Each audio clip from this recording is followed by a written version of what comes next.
Հայտարարության տեսքով դիասեմ լսեցի ձեր մեկնաբանությունը, հիմնավորումը, բնականաբար հասկանալի է, բայց առնվազն 2 ամիսը, որ կոնկրետ գործով, կոնկրետ տեքստով հրապարակային հայտարարություն է տեղի ունեցել, անկախ այս դատական նիստից։ Հրապարակային հայտարարություն է տեղի ունեցել մամուլի միջոցներով, փաստացի հրապարակային հայտարարություն է տեղի ունեցել այս դատարանում, ինչպես մեկ նիստ առաջ իմ պաշտպանի կողմից եւ այսօր էլ մյուս պաշտպանի կողմից։ Առ այն, որ այս գործում առնվազն գոյություն ունի նենգափոխում իրադրությունների,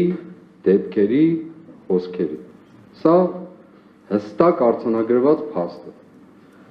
Բայց այս հրապարակային արձանագրումին ես կարծում եմ, որ հիմա դուք կարող եք ասել, որ մեզ չի վերաբերում, բայց ես ուզում եմ երկրորդել եւ կրկնել։ Այս հրապարակային արձանագրումներին բացարձակապես ոչ մի իրավական հետապնդում, հետաքրքրություն, լինի դա մեղադրողների կողմից, լինի դա իրավապահ համակարգի այլ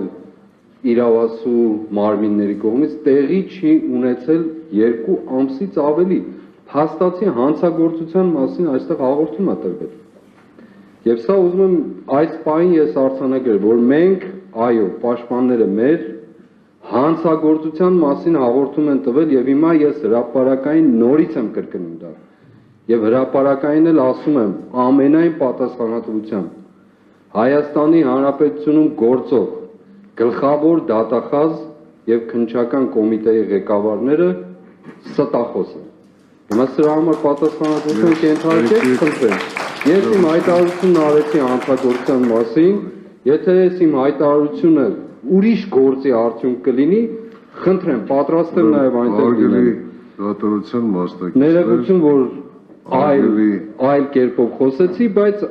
իրականության արձանագրումն է։ Շնորհակալություն։ Ուրեմն դատարանը իր որոշումը կայացրեց։ Դատարանը չի կարող որևէ եզրահանգման գալ, բարձ ասում եմ, եթե պաշտպաններից որևէ մեկը այդ ձայնագրությունը կամ մյուս ապացույցները արդեն ուսումնասիրել է, դատարանը պետք է հետազոտի դռնբաց դատական քննության ընթացքում։ Եթե դռնբաց դատական քննության ընթացքում հիմնական դատալսումների ընթացքում դատարանը որևէ ապացույց չի հետազոտել, ընդամենը կողմի կարծիքը լսելով, դատարանը չի կարող որևէ եզրահանգում կատարել եւ որոշում կայացնել, որովհետեւ դա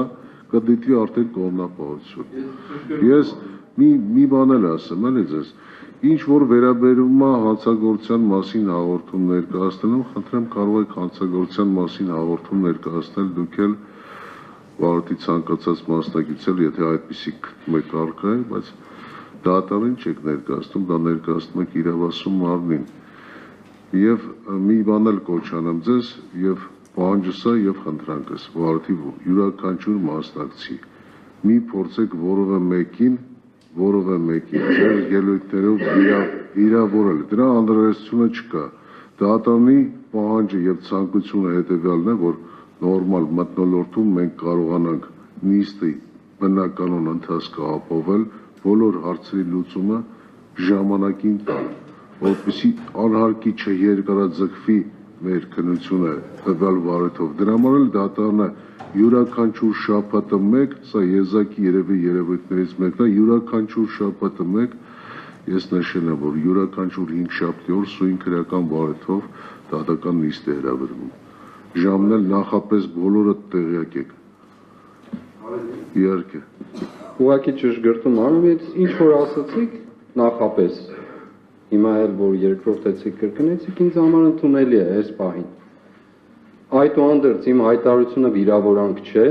իմ հայտարարությունը հանցագործության մասին է։ Ես ասում եմ ուղղակի որևէ մեկին նիստի ընթացքում մի փոքր անձնավորած վիրավորանք որևէ պատվարժան դատարան 4 ամիսը մեզ ամեն ինչ ասել են, ես չեմ ասում դրանից առաջ։ Որևէ մեկի բերանը չի փակվել հանրային հեռուստատեսությամբ, ազգային ժողովով, որևէ տեղում մարդիկ ինչ ուզել ասել են, վերջում ասել են քաղաքական գնահատական ենք տալիս։ Ինչ ուզեք, ամենավերջին հայհոյանքներից սկսած մինչև ինչ ձեր մտքով անցնում է։ Ամեն ինչ։ Մենք ընդունել ենք այդ հալածանքը։ Հարգելի մեղադրյալ, ես բարեթող թույլ չեմ տա, որ որևէ մեկը ավարտում եմ մեղադրյալներից անկախ կարգավիճակից պատկերներ դատարան։ Ես ուզում եմ ասել, որևէ մեկին չեմ վիրավորում, իրավական, քաղաքական գնահատական եմ տալիս։ Ինձ կարող են ասել